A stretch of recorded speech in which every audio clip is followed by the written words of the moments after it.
You're the longest tenured AD in the SEC once Mr. Foley retires. You know, I thought that Mitch Barnhart had me by a few months. Does he? I think so. Yeah, I think so. I tell you what, I'm excited for Jeremy. He's done a phenomenal job, and I'm glad that he made our league better, and dearly miss him as a fellow AD, but also being in the room, he made us all better. But congratulations to him. I'm glad that he gets to pick and choose when he wants to go out, and with the national championships he's won, it's been great. So, but I think if you look at it, I think Mitch has me by a little bit. Maybe we check Mitch's employment records. Yeah. Let me know if it's different, because he's telling me he is. Okay. But how much has the SEC changed just since you were an AD? Obviously, you've been around it forever, but just since you're an AD, how much has it changed during that time to when now Foley stepping down himself? A lot of things have changed. Certainly with our, I was on the committee that changed our bowl structure. The SEC, ESPN contract that we have, the best in the nation. Certainly our unprecedented run at national championships. And then you begin to look at, just the AD world. There's a lot of younger guys coming in. A lot of coaches have turned over at different places because people expect excellence. But, that is what's great about the SEC, is that it's demanding, and we all demand excellence, and that creates change. And for the most part, everything that's happened in the SEC has been very positive change. So what's the key in your spot to avoid being part of that change? What's the key to longevity in your spot? Well, my whole deal is I'm not about longevity. I'm about doing what's right every day, and I'm interested in making sure that we continue the longest run we've ever had in Auburn history of not having a major violation. I'm interested in making sure that we continue to grow the number from over 390 now of student athletes with a 3.0, and I'm concerned about doing what's right every day. And whenever God says it's time for me to move on, I'll move on. But until then, I'm going to keep doing things the way that I think they ought to be done, the Auburn way, and we'll just see how it goes from there. But it's a blessing to be a part of it. It truly is. It's a blessing to be a part of Auburn. It's a blessing to be sitting in this chair representing the Auburn family.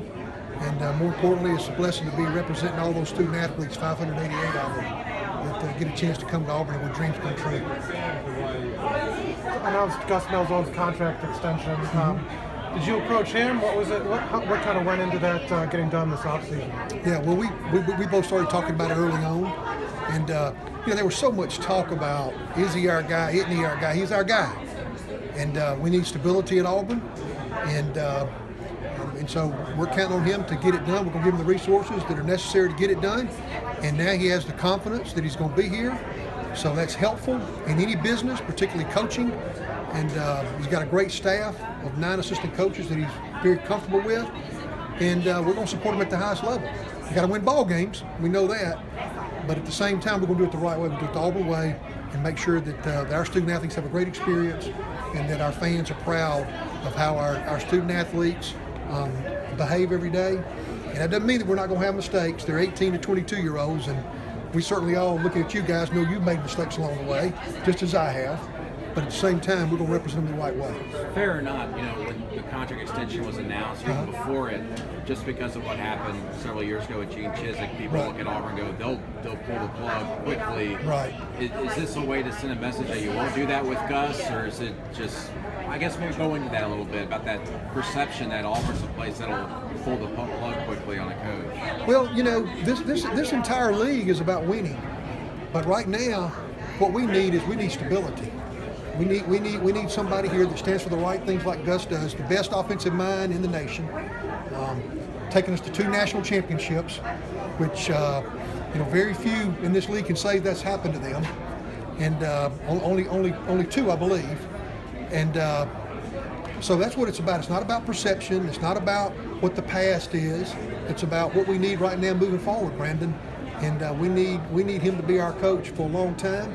And we're going to provide him with the resources to get that done, and we got to produce on the field. Gus said he's happy with the facilities and everything right now. I know we talked way back about there was that line on the budget about a football facility or a facility of some sort. Right. Anything on that in the future, or is that way out there on the back burner? You know, everything. You know, first of all, you can't ever get complacent with your facilities, or you'll wake up one day and you're behind in this league. And that's why we have to keep pushing to make sure that we do what's best for Auburn. But whether it is a football facility, an equestrian facility, a sports medicine facility, we have to keep working every day to make sure that we're providing the best facilities for our student athletes, to provide them so they can have the best experience in the nation as a student athlete here at Auburn. So, yeah, I know that we've done a lot. Got an indoor facility, have a new residence hall, have a wellness kitchen, the state of the art that provides the best services for our student athletes. But you have to keep looking. You have to keep, what's next. Because once you find out what's next, you're already behind. So we have a strategic plan for our facilities. Our top 10 facilities is what they should be today.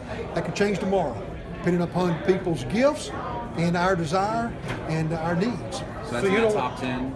Huh? Would you say that's in the top 10? Yes, absolutely. Yeah. Absolutely, it's in the top 10. But what that means is it going to happen next year or 10 years from now? I mean, it just depends on everything else that goes on. So you don't want a coach to ask you for something, you want to anticipate it. Because Malzone's happy, he said he was happy with everything, but you want to anticipate the next step before they come to you. That's the best way to put it, is that in this business, you have to be able to see around the curve. And as competitive as it can possibly be. You can only sign 25 student athletes. And talking about football, I was generally talking about all facilities, all of our sports, but talking about football, you have to think about what's next, because the competition, the trees are so tall in this league that you have to keep up with the competition, because students today are looking at, where's your treasure? That's where your heart is. So we want to make sure that we're providing the best facilities for our student athletes that are important to them so that we can compete at the highest level. So you do have to anticipate, exactly. I know during spring meetings you mentioned passing upgrades to the softball facility this offseason. Do you know what that will entail? Or we have a master plan for softball. Right now what we're going to do is that we're going to keep our new seating, the new 849 seats that we have. We have a master plan to look at the entire facility. And that would be coaches' offices, everything.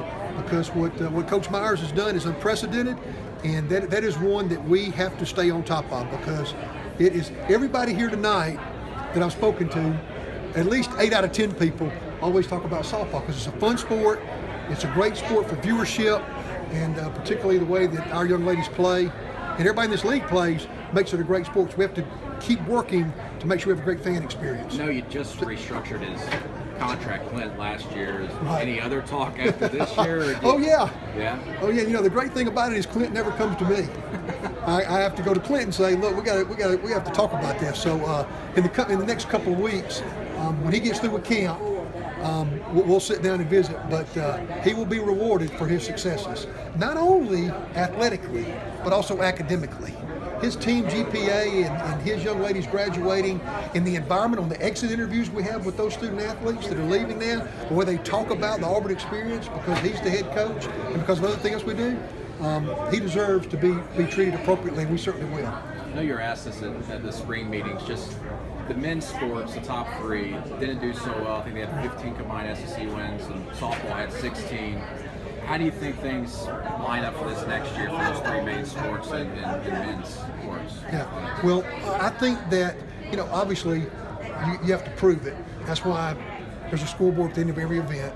And when you're talking about football, men's basketball, and baseball, Coach Thompson took over a very tough situation, did a masterful job in keeping those young guys together. Because going through something like that as an athlete, having been one, I can't imagine a change like that at that time of year. He did a masterful job keeping them together. But we're going to get better in baseball, and he's the right guy. It's interesting when these other coaching jobs come open here lately. People say that if you hadn't hired Butch, I would have. So he's the right guy. Bruce is going to have a completely different roster this year again. But I talked to him today, and he said they're more athletic than they've been. And what that means in this league, it's hard to say. But we're going to be better. But if everybody else is better, but we're going to be better.